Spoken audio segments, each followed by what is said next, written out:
नमस्कार. आज आपण बनवणार आहे एकदम हेल्दी असा मुखवास. मुखवास म्हणजे सगळ्यांच्या आवडीचा आणि याच्यामध्ये घातलेले सीड्स तर सगळ्यांना खूप आवडतात. पण हे खूप आवडतं म्हणून खूप सारं खायचं नाही आहे बरं का. दिवसातून एकच चमचा खायचा आहे आणि हे सीड्स सगळे मार्केटमध्ये इझिली अवेलेबल असतात आणि हा मुखवास तुम्हाला मार्केटमध्ये रेडी पण मिळतो. पण कशाला आपण सोप्या साध्या पद्धतीने घरी पण बनवू शकतो. त्याच्यासाठी जास्त काही लागत नाही. मी जे फक्त 8च जिन्नस वापरून केलेला आहे. त्याच्यामध्ये मी शॉर्ट व्हिडिओमध्ये मी फुल तुम्हाला सांगितलेलं आहे आणि लाँग व्हिडिओमध्ये पण तुम्हाला सांगत आहे. मी बडीशेप घेतलेली आहे, ओवा घेतलेला आहे, तीळ घेतलेला आहे, जिरं घेतलेलं नाही आहे बरं का. त्यानंतर सीड्स घेतलेले आहेत म्हणजे पंपकिन सीड असेल, मगज बी असेल आणि सनफ्लावर सीड आहे. ओवा घेतलेला आहे. हे सगळं मी सेपरेट छान असं भाजून घेतलेलं आहे. जास्त करपवलेलं वगैरे नाही आहे.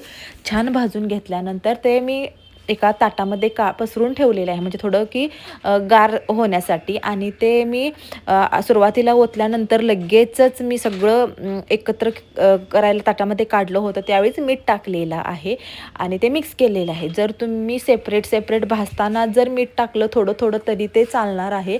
किंवा तुम्ही हळद मीठ आणि हळद मिठाचं पाणी जरी टाकलं आणि तुम्ही हे भाजलं तरी चालणार आहे. कारण ते नंतर कुरकुरीत होतंच. पण मी हळद मीठ लावलेलं नाही आहे. तुम्ही लावू शकता. ते पण खूप छान लागतं. मी फक्त मीठ टाकलेलं आहे आणि सेंधा मीठ टाकलेलं आहे. कारण गरम थोडंसं वाफ असते त्यामुळं त्याला मीठ लागू शकतं. आणि आता आम्ही रोज खातो. खूप छान झालेलं आहे आणि अजूनपर्यंत कुरकुरीत राहिलेलं आहे. कारण चांगली भरणीमध्ये तुम्ही हवा लागणार नाही अशा पद्धतीनं ठेवलं तरी पण चांगलं लागणार आहे. कारण जवस वगैरे सगळं थोडंसं मऊ होऊ शकतं.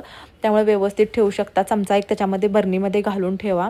आणि जवस वगैरे आपल्या शरीरासाठी खूप चांगलं आहे. म्हणजे आपल्या हाडांसाठी किंवा आपल्या पूर्ण बॉडीसाठी जवस चांगला आहे. ओवा तर आपल्या पोटासाठी खूप चांगला असतो. बडीशेप चांगली असते आणि आपल्याला एनर्जी येण्यासाठी हे सीड्स वगैरे लागतात.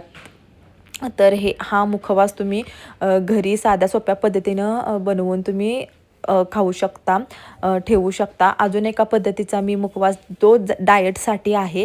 तो पण मी बनवणार आहे.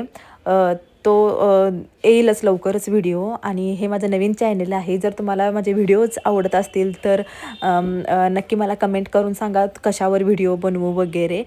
तर हा मुखवासचा व्हिडिओ तुम्ही शेवटपर्यंत नक्की बघा.